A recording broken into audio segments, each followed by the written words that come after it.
Calling the Committee of the Whole meeting to order.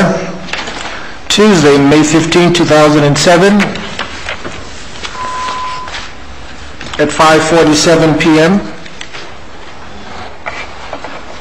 Councilman Porter is present, Councilwoman Garner is present, Councilwoman Wallman, Vice Mayor Losner, Councilman Hodge, and Councilwoman Bell is present. Item 2A is the approval of the April 24, 2007 minutes, moved by Councilwoman Bell, second by Councilman Hodge. Any questions on the minutes? If not, all in favor say aye. Aye. Opposed? Item 2B is the presentation by the Mayor's Youth Council trip to Boston. Councilwoman Garner. Yes, Mayor, thank you. Again, I just want to thank all of council and all of our sponsors out there who helped contribute to this trip. We just have a short video, some pictures from the trip so you can see all the historic sites we went to and what a great time we had.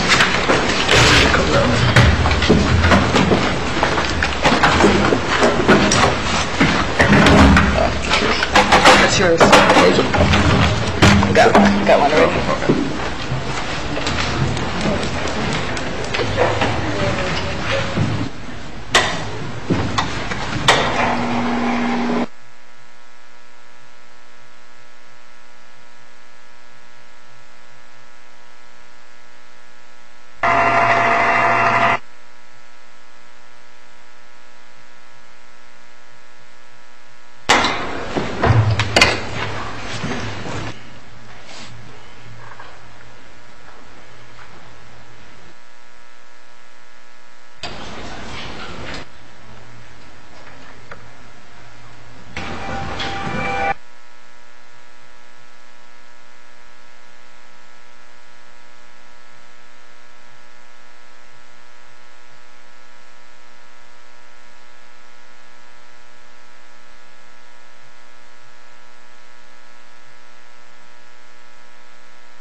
Nice trip.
Well done.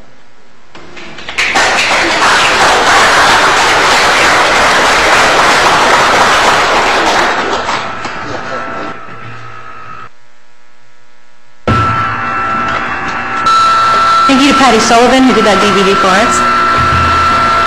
Very good.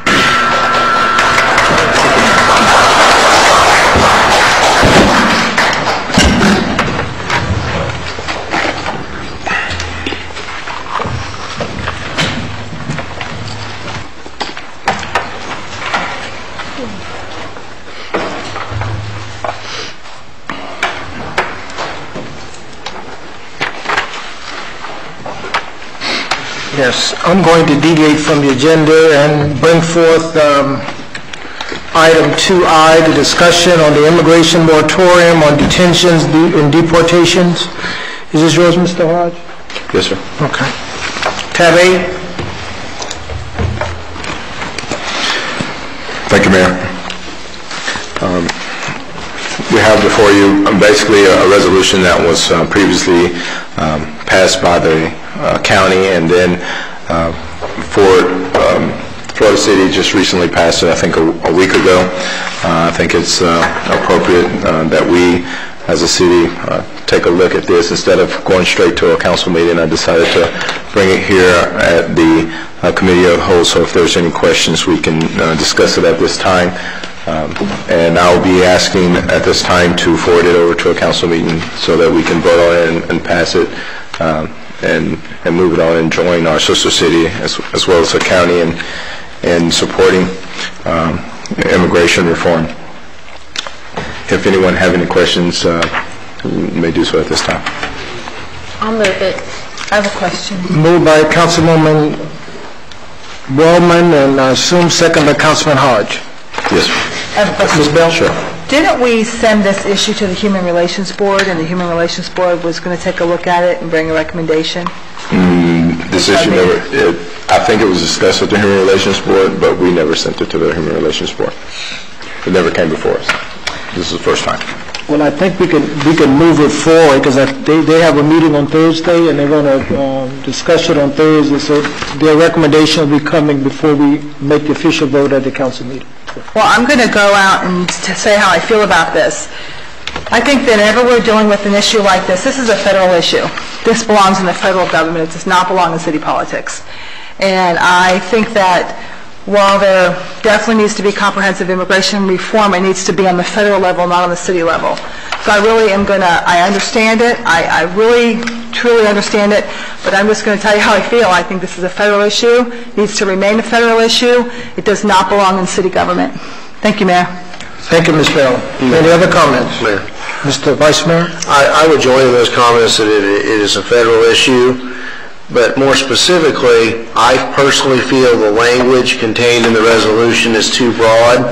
More specifically, directing that the city, agreeing that the city would pay and direct its federal lobbyists to advocate the position set forth here, our dollars are precious and scarce, and our federal lobbyists are, I don't see, again, with a federal issue, that the city would utilize its limited and soon to be more limited financial resources to pay its lobbyists to advocate on this resolution. Thank you, Mayor. Thank you. Any other comments? I have one more comment. And while I completely agree with Mr. Losner, completely, but even if the wording were changed and our resources weren't expended, I still oppose it as the fact that it is a federal issue, needs to remain a federal issue. I think it looks really bad when you have the local city government telling the federal government, it'd be like, in the reverse, we wouldn't appreciate it. So I really think that this just needs to remain a federal issue. We recognize there does need to be comprehensive immigration reform, but let it be on the federal level, and let each branch of government exercise its ability to govern itself. And thank you. Thank you, Ms. Burrow. I, too, would like to make a comment, Mr. Hodge, on it. I think that I had the opportunity to attend a town hall meeting at Miami-Dade weeks ago, and it was a tremendous turnout of our citizens. And I tell you, when I listened to the trials and tribulations of our immigrant community here in Homestead, when we talk about it's a federal issue, in terms of legislation, it will take federal legislation to enact immigration reform, but it has a direct impact on the city of Homestead, the city of Florida City, and Miami-Dade County. And I think as elected officials, that we need to take a position and send a message to our elected officials in Washington to encourage them to take a very careful look at the law and make reform a priority in this country. We have a large number of Mexican Americans in particular in our community that work day in and day out for their families and for themselves, and make an invaluable contribution to the economy in Homestead. And I just think we need to be a voice for them, because right now they really don't have one. People are not hearing about the status of our immigration laws here in this country. And I do think the county commission have taken a position, City of Florida City and others, and I just think we need to join in to send a voice to Washington that say this should be a priority, and you all need to take a very careful look at this issue and make something happen once and for all for our immigrant community. So I just think it's timely, and Mr. Hodge, I thank you for bringing it forth. I think the city should take a position on it. Any other comments? We'll have a roll call on this, Madam Clerk. Vice Mayor Losner? No. Councilman Porter? Yes. Councilwoman Bell? No. Councilwoman Garner? Yes. Councilwoman Waldman? Yes. Mayor Warren? Yes. Motion carries. No. Mr. Hodge is here, too. Councilman Hodge? Yes. And Jarrett? Well, thank you all so very much, and we'll go back to, before we leave these issues, is there a spokesman in the audience? Anybody want to comment? You okay with? Mr. Mainstay, you want to make any comments before we leave the issue? Well, I would just like to thank for supporting the sex and social and economic justice of Florida City and in Homestead, in particular in the Most South Bay area.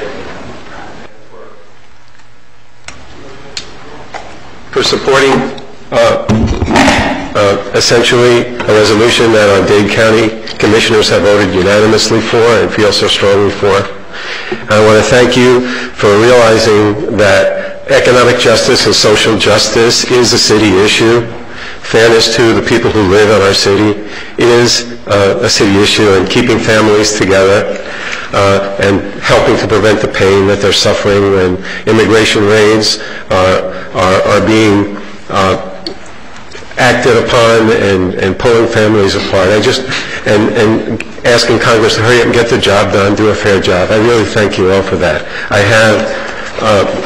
have a list of organizations that supported a resolution from the city, and I'd just like to give you a copy.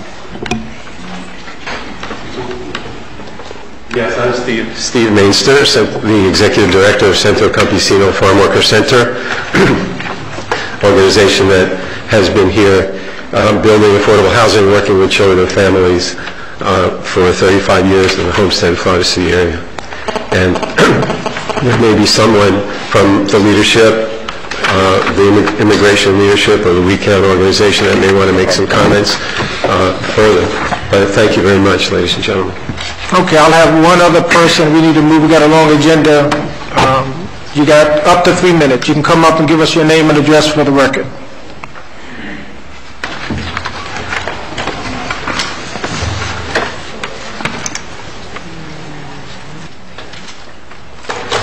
Good evening. My name is Chanel Sylvain. I'm a resident of Homestead, Florida City. My comment is about the position of the councilwoman, I forgot her name. She said this issue is the federal issue. Everybody knows that. Everybody knows the immigration issue always is a federal issue. But nowadays, I think you guys as elected officials have to think about it. First of all, you guys are dealing directly with those people. The migrant people, you're dealing directly, closely to them. They watching you, they look at you, they watching you the way you acting as elected officials. Remember, we have a growing population under 18. We have also a growing population. They are over 18. Next election, they will be able to vote. They will be able also to act the way you're doing right now. But not just think about this immigration issue should be only the federal issue. You have to think about it too, because this issue is a vital issue. I think this is something you have to think about. I know that, everybody knows that. But you have to send a message to the federal government to tell them, you are at the countryside dealing with these people, you have to think about them. Thank you. Thank you. Next on the agenda is the Ranch's proposal for acoustical consulting and audiovisual system design for the new City Hall. Yes, Mayor and Council, it's the staff's recommendation to approve the proposal that's before you, are attached in your packet here for the Emergency Operations Center and AV design services for new City Hall. The city's architects or project architects have Rodriguez and Quiroga.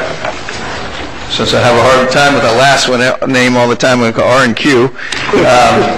With R&Q, we have, as our architects, have requested them to research and select experts in that field to do the design for this and the next item that you'll see as well.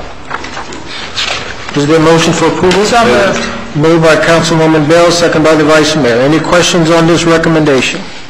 If not, all in favor say aye. Aye. Opposed?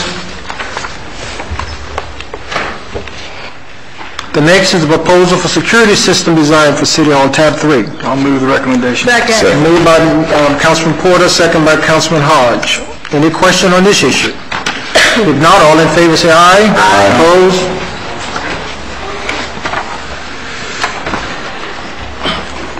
Tab 4 is the Housing Assistance Plan Amendments and Resolution. Mayor and Council, the items that you have here is really our housing assistance plan, which we had passed sometime earlier. However, as we've come through, we're doing some cleanup, some housekeeping, and some grant requirements. Our grant requirement we have to have the housing assistance plan. We did this sometime earlier, but now as we've gone back and are dealing with the grants, and is it the county also, Rick, or the grant? If you may remember, when we applied for the $750,000 disaster grant last year, we adopted a housing assistance plan in haste as a pre-requirement to that grant. And I'd said at the time that we would have to come back if we got the grant and do some cleanup, because we knew it was not the way we really wanted it to be. So now that we've gotten that grant, we're just doing that cleanup. Moved by Mr. Porter, second by Mr. Hodge. Any further questions? If not, all in favor say aye. Aye. Opposed? Item 2G is street co-designation. I'll move it. Second. Moved by the Vice Mayor, second by Councilman Hodge. Any question on this street co-designation? If not, all in favor say aye. Aye. Opposed? Compliance with lobbying ordinance, tab 7. Yes, Mayor and Council, I don't know if Councilwoman Wallman wants to I'll go ahead and take it. take that. I sent the clerk instructions to, first of all, pull an ordinance that was written in 1999 regarding the registering of lobbyists in our city. And after review of that ordinance, I decided to ask the clerk to go back to January 1 of 2007, and just so we could see how many people did not comply with the ordinance of 1999. I'm sure if we had gone back further, it would have been unbelievable, but we went back to January 1, and we do have several people who were not registered lobbyists, and again, as I said before, it was just probably because you just didn't know, and this is no reflection of not trying to punish anyone or be judgmental, but I just think we need to put some plans in effect so that we can avoid this incident again. So what I wanted to do, it's my recommendation to council that we suspend each applicant, each person that spoke before either the P&Z or the DRC or the council, that they be suspended for 30 days. And that simply means that they will not be able to lobby for 30 days for those 3 boards. And we have, let's see, 1, 2, 3, 4, 5, 6, 7.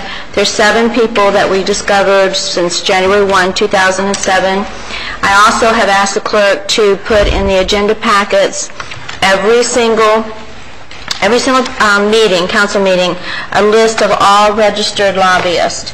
So we know, and it's going to be the clerk's responsibility to check and double check when they get up there, when somebody gets up there at that podium, that they are registered, and if not, then they won't be allowed to speak.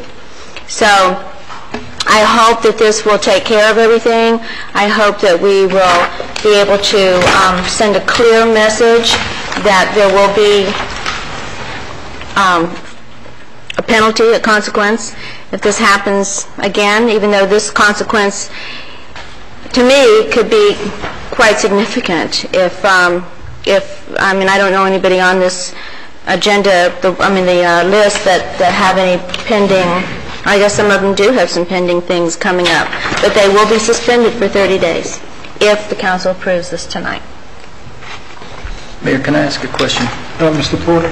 I have no problem with the fact that there's been mistakes made, but the clerk spoke on the record as to the fact that she wasn't even aware of the application of the ruling. So, as the keeper of the code, so to speak,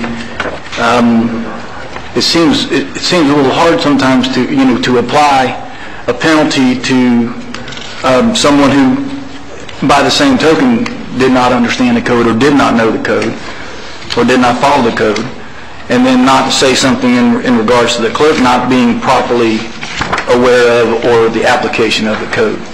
Now, I'm not suggesting that the clerk does a bad job, but there's got to be some equity to apply this. I mean, if you're asking the clerk, is it okay for me to speak, and she is not even aware of the fact that she's not supposed to, or they're not supposed to, or he's not supposed to speak, it kind of gets to be a little complicated. So I just like to, add that into the mix of this comment, because that can be a little confusing all of its own. So as we discuss this issue, or righting the wrongs, let's just say, I think there needs to be some parity applied to the fact that we didn't even understand our own application of this particular rule. Maybe there's another way to deal with this. Maybe we start fresh. I don't know. But at some point in time, we've got to take some responsibility on our own selves for not applying the rules, or not understanding the rules on our side. If I may. Just for discussion. Yeah. This was hard for me. I mean, actually, if you recall, I brought this up a couple of weeks ago, and unfortunately, I took office in 2000. When did we take office, Vice Mayor? 2001. 2001, and I wasn't aware of the 1999 ordinance. I'm not even sure if Sheila was aware of it. I'll speak on that. I do collect the registered lobbyists forms and everything, but the question came about when a person spoke on behalf of the person that was registered. So there's not a question that they're not registering. They are, but it's just that the person that's representing and actually speaking needs to also register, and that's where the discrepancy was. So to answer your question, Mr. Porter, I agree with you. We have to start somewhere. And, I didn't know where to start, so that's why I just picked the 2007 January 1 date, and I think we need to send a really clear message that rules are rules. There. Or Ms. Walton, whomever. No, like I said, and just in the discussion as we talk about this, I think there is some, if we want to call it guilt, there is some guilt on our side of the table as well. But thank you. But we could penalize them 2 years, and we're only penalizing 30 days. So I mean, it's a very minimal time to be suspended. It's really, Ms. Wallman, just kind of a point, just a point to put on the table in the discussion. Yes, it's under the discretion of the council, but at the same time, I think there's a little bit of responsibility on our side of the table as well. I agree. So that's all I have. What's the financial penalty? I'd be more interested in instead of the 30 days, the financial penalty. And what's the financial just for the record, David, are you over there? I worked with both Richard and David on this. So we can't penalize them financially? That was we never really talked about that. What our code talks about is a reprimand, suspension from lobbying activities for whatever period the council determines, up to 2 years. And before any of these persons would be processed for that type of action, each of their situations would have to be reviewed. For example, there are some exceptions, like the gentleman that's an architect, he may well be exempt under the county lobbying ordinance, depending on how he conducted himself and what he did, because there's an exception for people who present expert testimony or specialized knowledge at a public meeting. So if an architect would appear and present expert knowledge and testimony and not go lobbying staff or do other types of things, then he wouldn't even have to register. So whereas to some people it's very clear that they have to register, but others who are architects, engineers, they may well fall within a certain exemption. So there's no financial penalties, what you're saying, in our ordinance? Not under our ordinance. That's correct. We need to look at that. Ms. Bell? Thank you. Thank you, Mr. Shedd, for clearing that up, because I wanted to make the same point. It's not that it's not that the lobbyists haven't registered as lobbyists. It's just that there was really, I would say, it wasn't clear. There wasn't clarity as to if you work for a lobbyist who is registered, who has complied, do you also have to register as a lobbyist?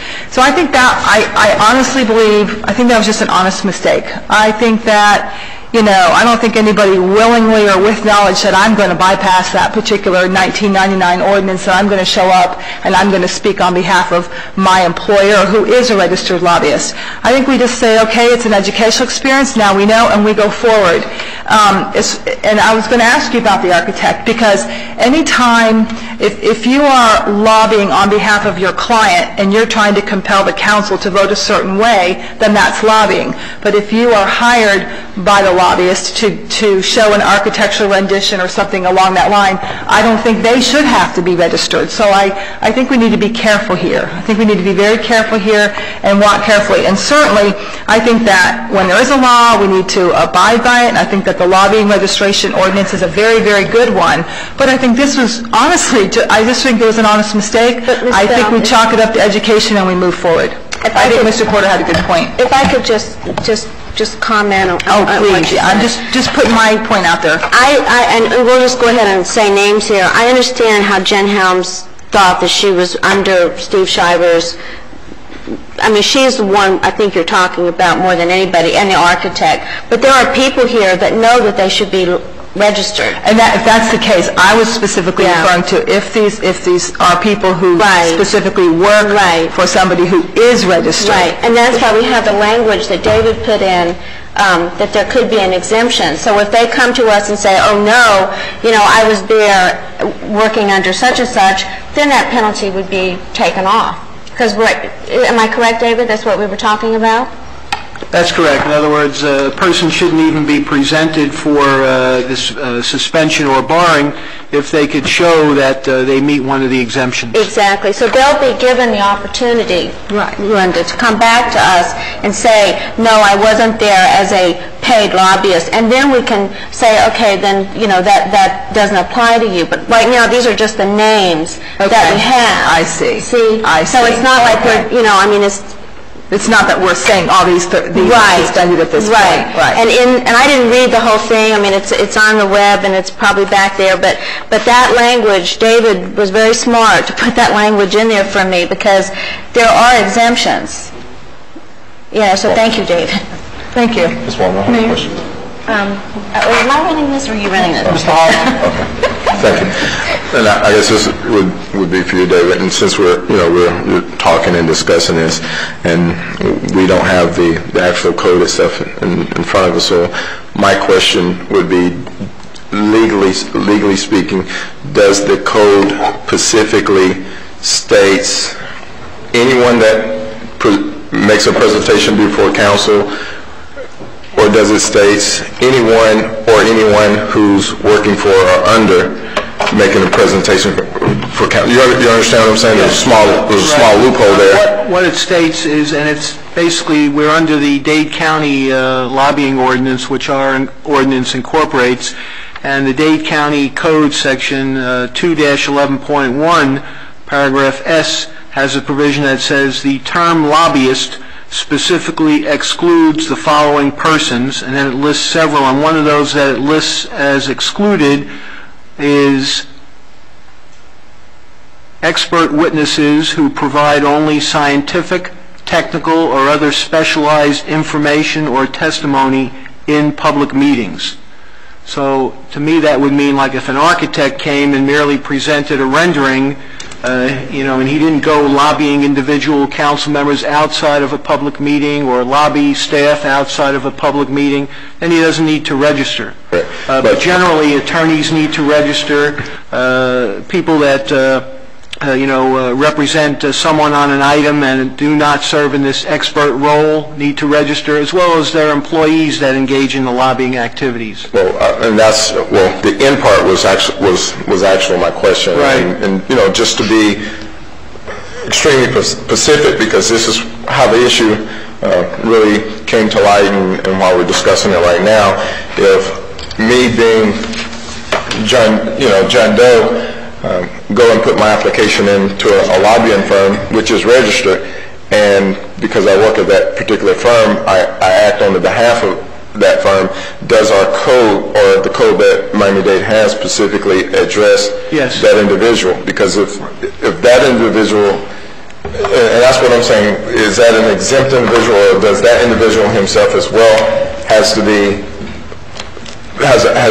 register as well?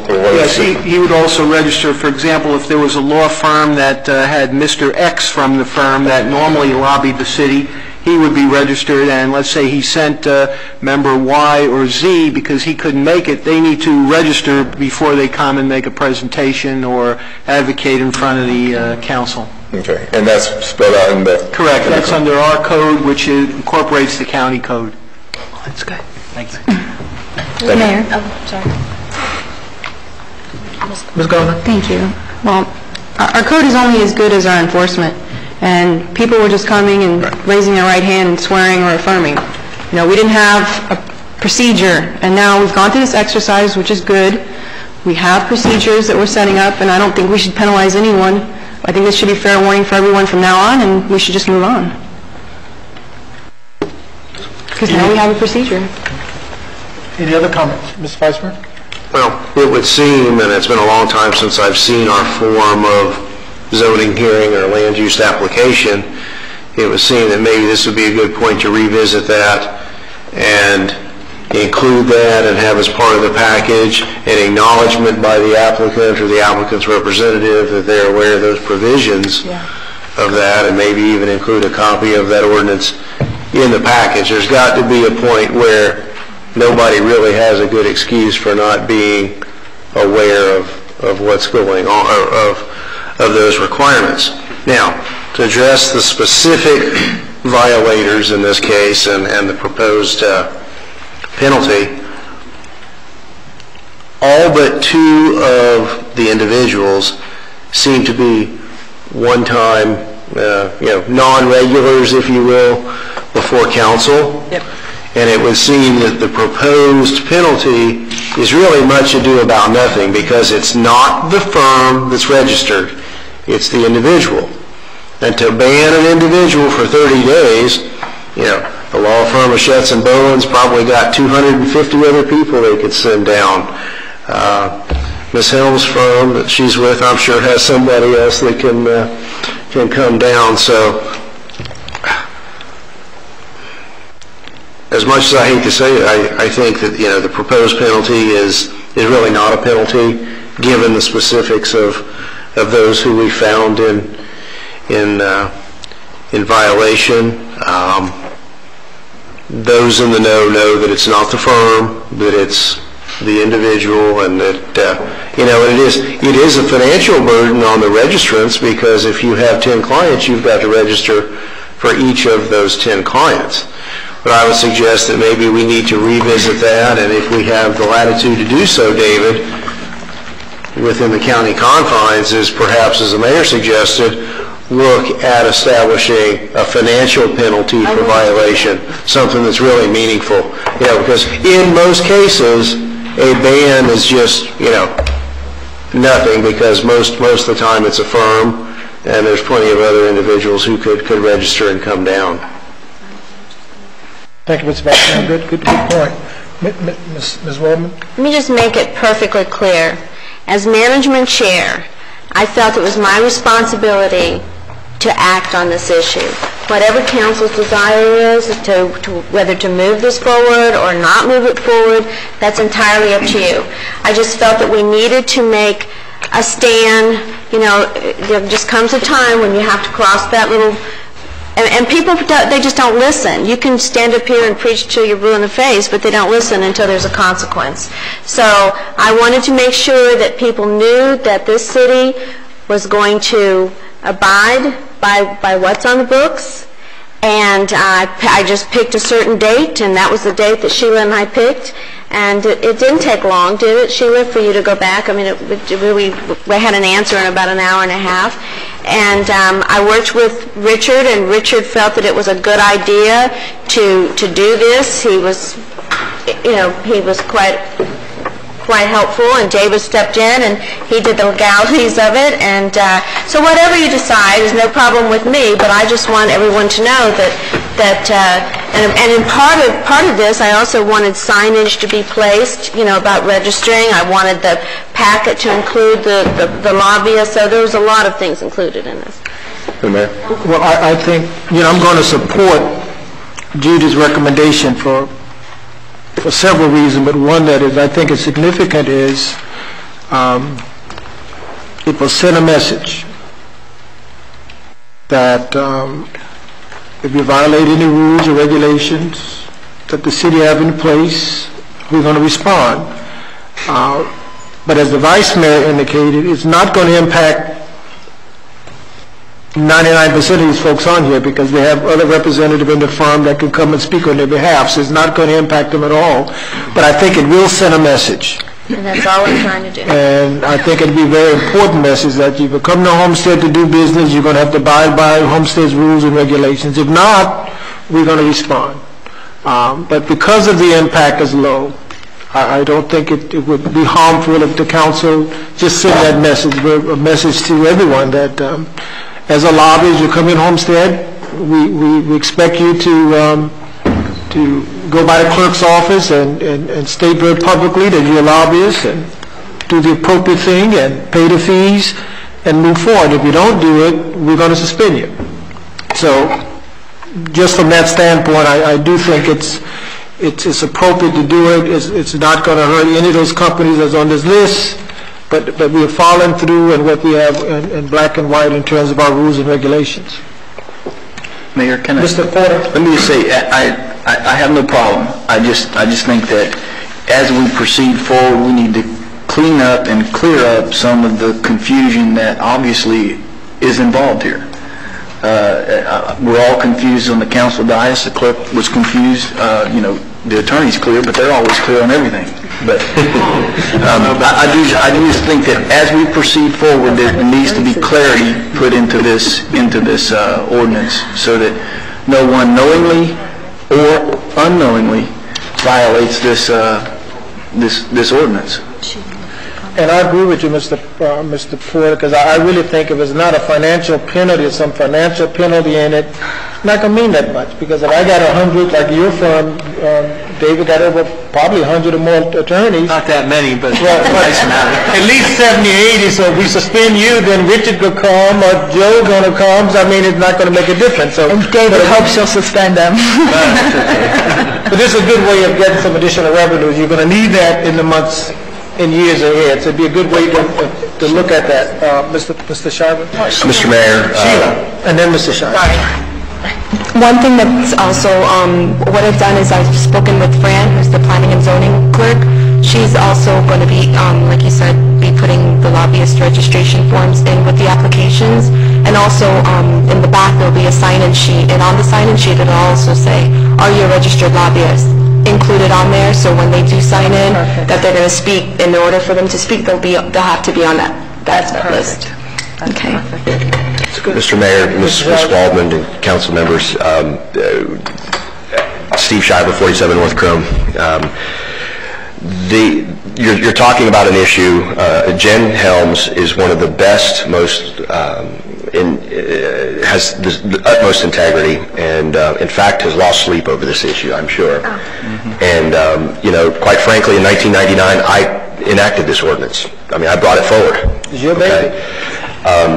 I was under the impression, as many of us in this room were, that if I was registered, Jen, on my behalf, and in fact, since that issue has come about, there are firms as will register, and then multiple clients, and then the employees or spokespersons of that firm will register to represent, in this case it would be myself. So there are ways that this issue, and it's about integrity and it's about public knowledge. And, again, Ms. Waldman, we will take whatever is brought forth. We should have known better. And I apologize on behalf of our firm, and I apologize to Jen Helms for putting her in that position, because I should have known better. That said, Ms. Bell and Mr. Porter, your position of everybody was unclear. Thank you for pointing that out. There's often times that we get a little passionate here on this at this podium. I do, but you guys have a tough job to do, and to balance the integrity with the public and their thought of the process, you have to abide by the rules, and we're willing to do that at all costs. So I just wanted everybody to. It's okay. Everybody, we need to abide by the rules, and we're here to do that. So. Thank you, Mr. Chairman. Thank you, Mr. Chairman. We have a discussion. We got a long agenda. Could we move on? If not, is there a motion, Mr. Porter? I'll make a motion. Motion, Mr. Porter. Been properly moved by Mr. Porter, second by Mr. Hodge. Any further discussion? All in favor say aye. Aye. Opposed? Good. Thank you. Council. Finance Committee, Councilwoman Bell. Thank you. Under item A, bid 200704, sidewalks, installation and repairs. Move it. It's been moved by Councilman Hodge. Second. It's been seconded by Councilman Porter. All in favor say aye. Aye. And the ayes carry. Item B, RFP 200713, which is the CDBG Disaster Recovery Initiative. Move it. Councilwoman Bell, Mayor and Council, this is what Rick was referring to. We're making a contract with the consultant, so second. It's been moved by Councilman Hodge and it's been seconded by Councilman Porter. Any discussion? All in favor say aye. Aye. And the ayes carry. Item C, Homestead Soup Kitchen Grant Agreement. Motion. Second. It's been properly moved by Councilman Hodge. It's been seconded, or Porter, whatever, vice versa. Comment, discussion on that? Comment. Mayor. I want to ask on Bob, on this, I'm going to support it, the $1,800 a month.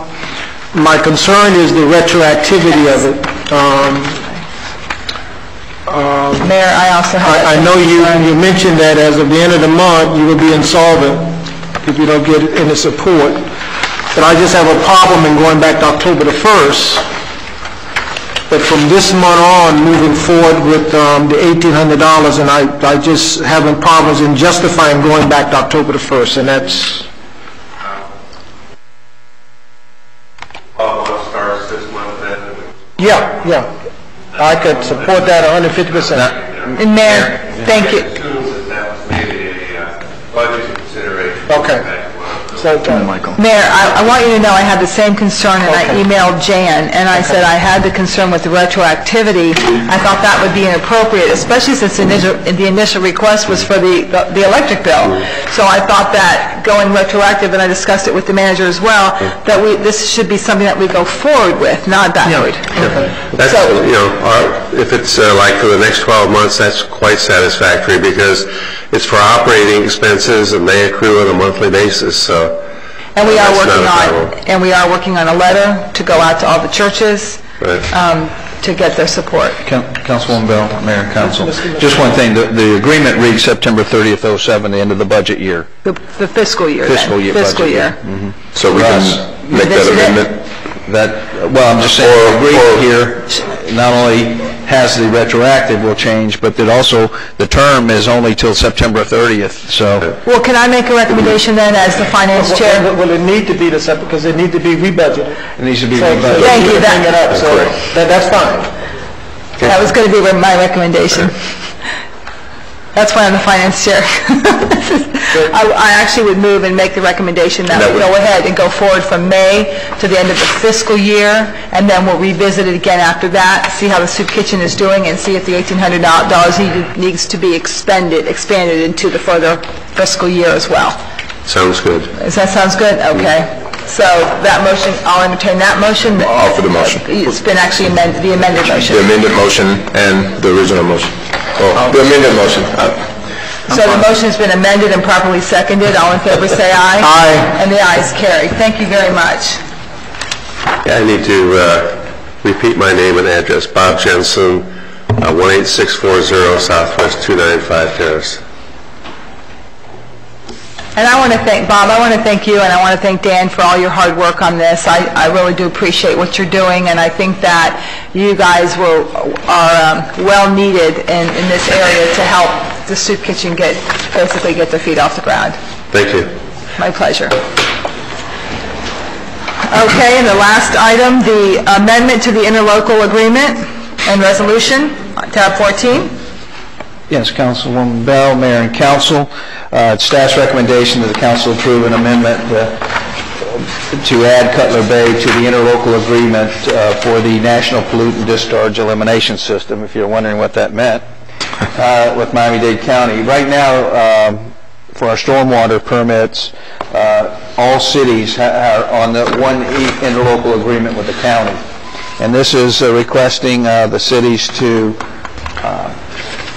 agree to an amendment of the interlocal agreement to add the new city of Cutler Bay. It doesn't change. Offer motion. Anything for us. Second. It's been properly moved and seconded. Any comments or conversation from council? All in favor, say aye. Aye. And the ayes carry. And thank you, Mayor. Thank you, Councilwoman Bell. Marketing Committee, Councilwoman Garner. Thank you, Mayor. Council, I want you to forget every discussion we've had so far about seals and logos. Okay? Now, just think about how when you look around and you see our different, we order shirts for council from different places. Did you notice that none of the shirts look the same? None of the seal that we have is actually the same. There's probably 20 different versions floating around the city. And we've always thought that this was something historic. Well, we looked into it, and it's only been around since 1990, although I think all of us are really attached to the seal. And it was never actually codified. There was never actually any legal, it's not married to the city legally. But we like it, and everybody, everybody's kind of has a feeling for it, and we don't want to get rid of it. And we've wanted to keep this as our historical seal, but we want to be able to reproduce it. We want it to look the same every time we print it out. We want to have standards for it. So what we did is we had Adkins refresh it for us.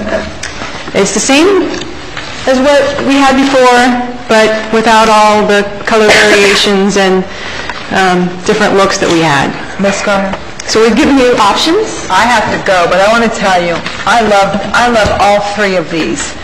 This is what I'm talking about. This is beautiful. So much nicer than just the H there. But that was a logo. Because of the budget and with everything that we're worried about right now, we're not even looking at a logo. These are beautiful. We just want to be able to reproduce our seal. These are beautiful. And you guys asked for options, so we've given you 3. They're beautiful. Although our committee recommends number 1. And we did add the date of incorporation for the city because we felt that was very important, that wasn't on the seal. Yes. May I say something? Sure. I was going to say number 1 as well, and I wanted to tell you why. Starting at the back with number 3, I don't like the clouds. Clouds make me gloomy and make me think that it's something ominous is going to happen. And I just think it's time. I mean, we've come such a long ways. I think it's time we get rid of the plane. We got the clouds, we got the tractor, and number 2, and I like the clear, beautiful, bright, beautiful orange sun and the palm trees and the 1913. So I would move. Well, that was another reason of our thinking is that although we all support the base and love the base, and we're still agricultural, that's really not us anymore. There's so much more of it. There's so much more. So we felt this reflected us more, even though it stayed true to what we've all been kind of attached to. Was that a motion for number 1? Yes, I'll second it. Okay, well, I'm just asking that we can move forward with this because there was never actually anything really done with the old seal. So there's one mention in the code about the seal, and it says that we should have it, which actually was a circle with a star that said incorporated 1913, and that was done in the 70s. So we're going to look into revising this. Do y'all have one of these? Miss. How do you want to? Oh, you do? I love the tractor. I remember that. But he wants Mr. Chair. Okay, well, Mr. Porter's the only one who remembers that from the 70s, but no one else remembers that. Ms. Garner, Mr. Hodge. Yes, ma'am. Mr. Hodge? Well, I had a kind of somewhat of a preview of these already, so I was already pumped with it. But in all reality, this is basically what my song and dance really was about, and even from this, you can create a nice logo that stays in line with this. And to be honest with you, I do like number 3 without the clouds, but number 1 is more elegant and top shelf development. So I mean, I like the flair of the flag sticking out at you, but number 1 is more elegant, and then I think it will do a great job and really stand out for the city. And it is cleaned up, it's nice, it's enhanced, and it actually looks. And the quality will stay the same for whatever we do. When they need to order shirts, they need to do brochures, things like that, it's always going to look perfect. Even, to be honest with you, even the fields could be a solid color, but, like the green, do a solid call. I mean, you can take you can actually take the fields out. But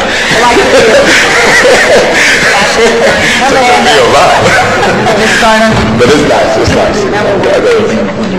I'll go with whatever the majority says, because I think all three of them are beautiful. But I have to tell you, I'm just going to put it out there, I love number 3, without the clouds. I love number 3. I love the banner coming across the bottom. I think that pops much more than the city of Homestead, much more than that one. So if I had my choice, I like the number 3 without the clouds, but I'll be just as happy with number 1 because it's clean and beautiful. But that's just, I like them both. I like them all. And I'm still a little bit of a traditionalist. I love the jet going across as well. But I'll be happy with whatever the majority decides on this one. Number 1's great. We got a motion? We have a motion to second. Oh, Marlene, you got a comment? Number 1, like American Idol, vote for number 1. She just needs to be moving forward and start ordering things. I think we have a motion. It's been moved and seconded? All in favor? Aye. Any opposed? Thank you very much. Finally. Councilman Porter? I gotta go. Thank you, Mayor. We got tab 15 is a stop grant. Mr. Manager.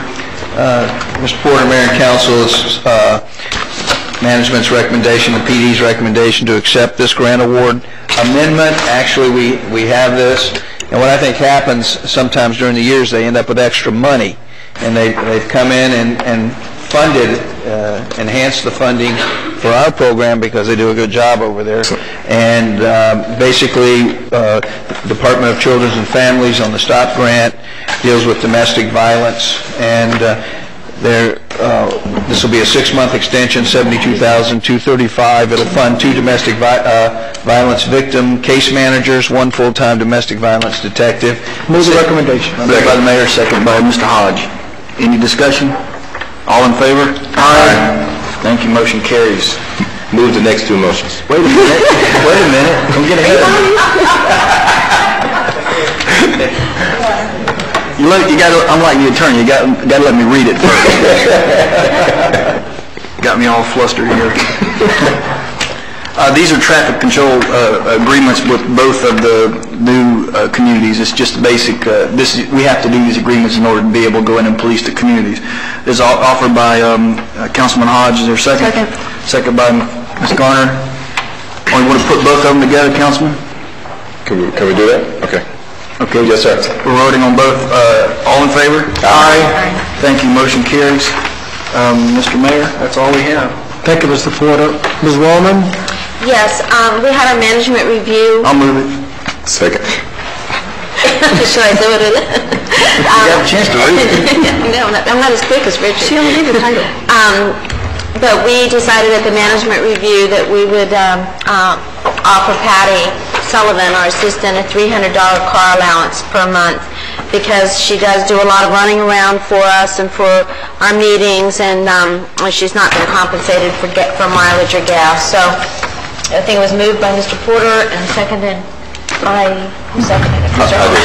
Just one comment. I would like to say that Patty does do a lot, and this is just basically, in our discussions, this is really not additional money for Patty. It's basically cost recoveries, monies that basically she spends on a day-to-day basis running around on our behalf. So it's not like, it's really what we should be doing in the first place. Exactly. Thank you. Thank you, Mr. Porter. All in favor? Aye. Any opposed? Motion No, passed. while we're talking about this, Madam Chair, what I would ask the council to do, and you as chair, I know we have settled both union contracts. All of the non-union employees have gotten their increases. We have 2 left, and that's the manager and the clerk. And what have not set well with me was our decision to delay any recommendation for the manager and the clerk until after the legislation make a determination on property taxes, and I felt that was totally wrong. That everyone else had benefited, but now they are tied up with this tax situation. and I just don't think it's fair. And what I would ask that you do, Madam Chair, with the council support, is that we bring back a recommendation at the next council meeting for the manager and the clerk.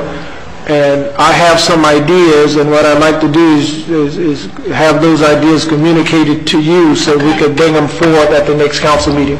We need to get it behind us. I think as you approach the election season, the longer you delay it, it's going to get in that political wind, and it's not going to be a very good thing for anyone up for re-election have to deal with. So I just think we need to get it out of the way and put it behind us. Then everyone in the city would have received their just due in terms of compensation. So I have some ideas. I want to share them with the chair at some point, but I would like to have it at the next council meeting so we can put it behind us. If that's okay, I would ask that you would move forward on that. That's fine. Then I suppose what you're saying, Mayor, is that you're going to put it in writing? Well, I'll get it through the manager's. The manager's office will communicate with the council. Okay, perfect. And if I could ask all the rest of council to please do the same, so that I'll know. Mayor, may I add to your comment? Yes, sir. In the discussion, my concern was the fear that we undercut what we really should do for the manager and the clerk because of the fear of the unknown. I agree with you. I think you need to look at the employee, look at the contribution, look at the comparables, because in a competitive world we have to keep the best and brightest employee. And my concern in the discussion, it appeared that there was an unwillingness to actually do the right thing. So if we were going to shortchange the right thing, it would be better to postpone it and actually do the right thing. So, and I just think that I needed to take the lead on it. So what I'd like to do is make a recommendation and then ask you all to take a look at it and make whatever comments, adjustments, and what have you, and we get it out of the way very quickly. May I ask a question? David, don't you think we should vote to move this forward so that there's no questions later? Yes, no, you could vote to accept the mayor's approach that he will provide a written recommendation to be placed on the next agenda for the clerk and manager's salary, because you really can't have any communication other than what's put on an agenda. So I think it's a consensus that that's how you all want to proceed. And I would feel better if we took a vote tonight. Yeah. I'll second that. Okay. Offered by Councilman Hodge and seconded by Councilman Ford. And let me say, what this does is it gives us a mark. It gives us a place to start. When you go into an open discussion in that kind of environment and you look at some of the range of the employees that are in other municipalities, you don't have anything to really, it's hard to compare. I mean, you run 5 or 6 different companies plus the city. So it's a complicated issue to look at this and say, well, let's compare it to Aventura. They don't run 5 or 6 different companies. So I would appreciate what the mayor is offering up, which is giving some guidelines or some place for us as a council to look at it and say, yes, that makes sense, or maybe a little more, or maybe a little less. But I appreciate that, Mayor. It does help with the guidelines. Thank you, Mr. Ford. Thank you, Ms. All in favor? Aye. Any opposed? Motion carries. Thank you. Any business for the committee hold, Mr. Hodge?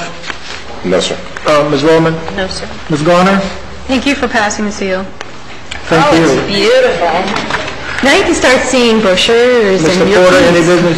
Thank you for bringing 3 choices on the Does that seal. mean I get a new shirt? Well, I have two comments. I joined hands with most of the other mayors in Miami-Dade County to launch this Build a More Beautiful Miami-Dade County. There's a reception on May 22nd at the Ritz-Carlton in Coconut Grove. And I am insisting that all that is available participate. I need all of my colleagues there with me. I'm one of the host mayors, and it's going to be a very, very, very significant affair. So, and we want Homestead to be well represented. So I would encourage all of my colleagues to please put that on your calendar, May 22nd, from 6 to 8 at the Ritz-Carlton in Coconut Grove. The other thing is, I got a call today, Mr. Manager, from Commissioner Moss, and he said there's a meeting on Friday. Maybe you're aware of it. But we need to be represented on Friday at the Commission Chamber, because there's going to be, most of the cities in Miami-Dade County will be represented, and the whole issue is on property taxes. And we all need to go on record. There's a new proposal in Tallahassee now. And I don't know whether we've looked at the impact in Homestead, but what they'd like is someone from Homestead to just be there to express our concern and the impact it will have on Homestead and the service we provide to the people of City Homestead. So if we can have a representative there, that'd be very, very helpful. And that's all I have. Thank you all so very much for coming out this evening. That was fabulous.